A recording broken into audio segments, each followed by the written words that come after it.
আজকে এক সপ্তাহ ধরে এত অবস্থা খারাপ যে সারাদিন এই টিপটিপ বৃষ্টি পড়তে থাকে। হঠাৎ জোরে বৃষ্টি, হঠাৎ আবার হালকা বৃষ্টি, কিন্তু রোদের মুখ দেখা যাচ্ছে না। দেখতে পাচ্ছেন যে এত পরিমাণ অন্ধকার। তো কাজ কাম নিয়ে আসলে একটু কষ্ট হচ্ছে, যেহেতু আমরা গ্রামে অনেক কাজকর্ম থাকে।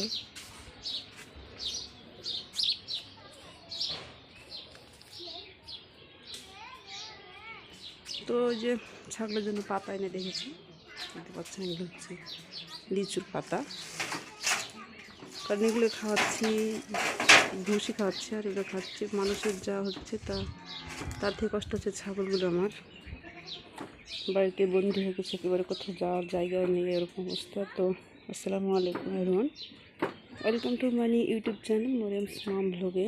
আশা করি সবাই ভালো আছেন, আমি আলহামদুলিল্লাহ ভালো আছি।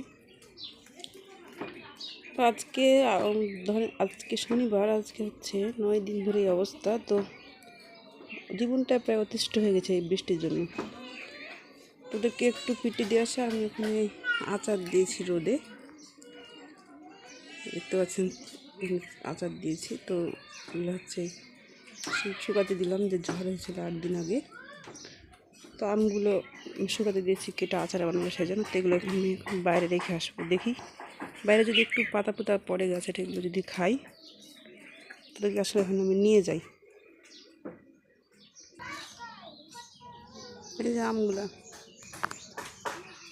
শুকাতে দিয়েছি চালের উপরে।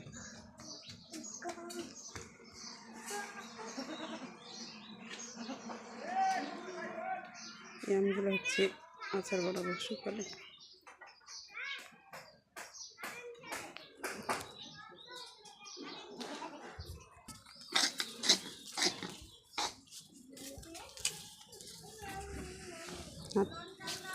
চল চল চল, চারদিকে অন্ধকার, যেদিকে তাকাই শুধু অন্ধকার, পুরো আকাশ জুড়ে মেঘ,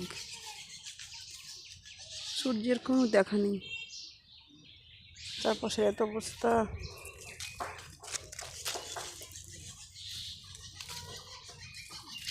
জানি না আর কতদিন থাকবে এরকম আবহাওয়া। এতটা নরম হয়ে গেছে যে বলার কথা না। মানুষের এখন ধানগুলো কাটা পড়ে আছে, কেউ কাটতেই পারছে না। ধানগুলো প্রায় নষ্ট হয়ে যাচ্ছে, মাটিতে পড়ে ঝরে যাচ্ছে। তারপরেও আবহাওয়া খারাপের জন্য কেউ ধানগুলো কাটছে না। যদি বৃষ্টি হয় তাহলে ধানগুলো নষ্ট হয়ে যাবে। তো এখানে ধানগুলো আবার আজকে এই ধানগুলো যে দেখাচ্ছিলাম একদিন, আজকে যে জন দিয়ে এই ধানগুলো কাটা হচ্ছে, কারণ যে ধানগুলো প্রায় পড়ে গেছে আর অর্ধেক নষ্ট হয়ে গেল। মানুষের ছাগল, বৃষ্টির দিনে তো আর ছাগলগুলো যখন পানি বৃষ্টি না হয় তখন ছাগলগুলো বাইরে যায়, তো ওই ধানগুলো নষ্ট করছে। সেজন্য আজকে আবার ওই ধানগুলো কাটা হচ্ছে।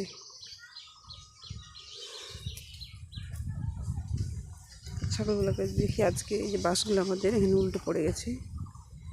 ঝড়ের সময় দেখা যাচ্ছে যে এই বাঁশগুলো একেবারে হেলে গেছে। এই বাঁশগুলো, পাতাগুলো যে নিচে আছে, এই পাতাগুলো হচ্ছে ছাগলে খাচ্ছে। তো আর ওদের মুখ পাচ্ছে না, যেগুলো খাওয়া হয়ে গেছে। এখন কত ছাগল, আসলে গ্রামীণ পরিবেশটা আলাদা।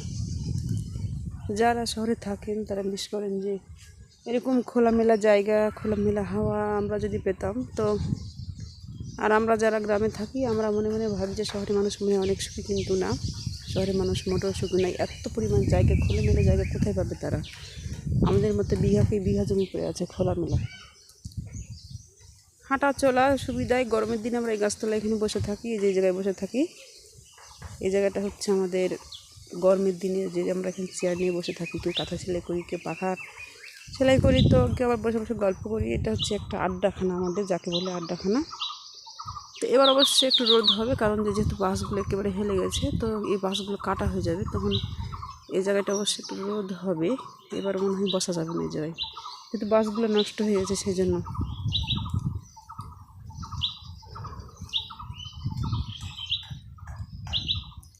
তো ভিডিওটি যদি ভালো লাগে অবশ্যই বেশি বেশি লাইক করবেন এবং আপনাদের মতামত কমেন্ট বক্সে জানাবেন।